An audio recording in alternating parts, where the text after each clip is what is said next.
এই জায়গাটা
মানে আমাদের শুভকামনা মানে তার জন্য এক বালতি সমবেদনা মানে সকল পাপীদের জন্য এক বালতি সমবেদনা।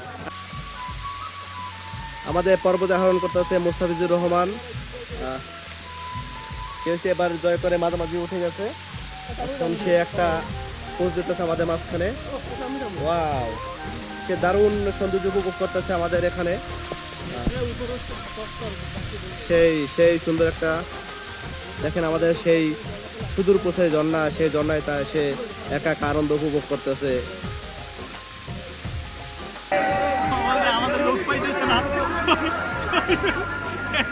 ও দাদা, নামেন একটু নামেন দাদা, হাই ভাই।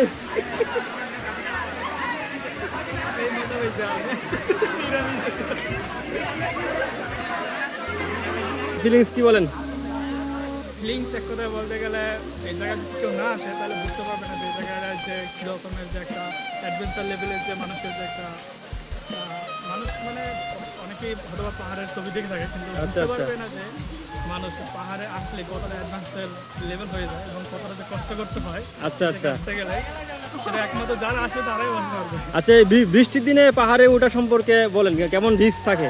অ্যাকচুয়ালি বৃষ্টির দিনে যদি পাহাড়ে ওঠা নিয়ে কথা বলেন সেক্ষেত্রে আপনার অনেকটা রিস্ক থাকে, কারণ পা পিছলে পড়ে যাওয়ার অনেকটা সম্ভাবনা থাকে। হ্যাঁ, অনেক সতর্কভাবে আমাদেরকে আহরণ করতে হবে পাহাড়ে। অবশ্যই সব থেকে বেশি অবলম্বন আছে যে আপনার সেফটিমূলক কিছু ইনস্ট্রুমেন্ট থাকে, আচ্ছা সেগুলো আপনাকে পরিধান করে তারপর উপরে উঠতে হবে। অবশ্যই সেফটি মেনটেন করে উঠতে হবে। বাস সবসময় বাস দেয় না।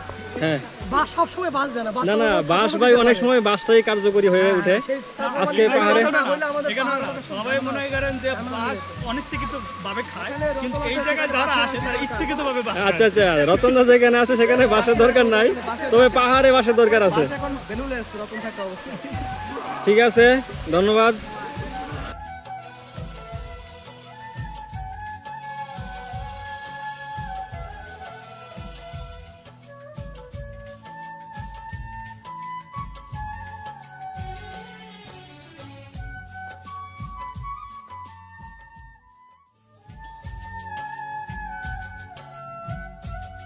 দেখি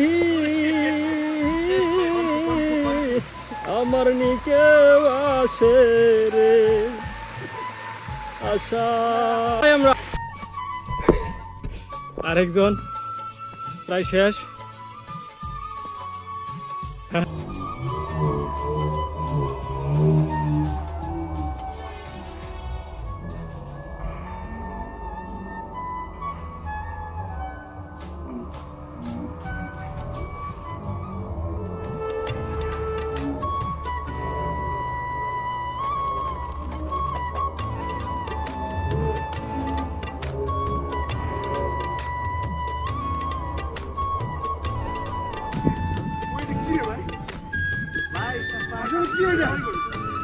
এই পাশেরই গাছ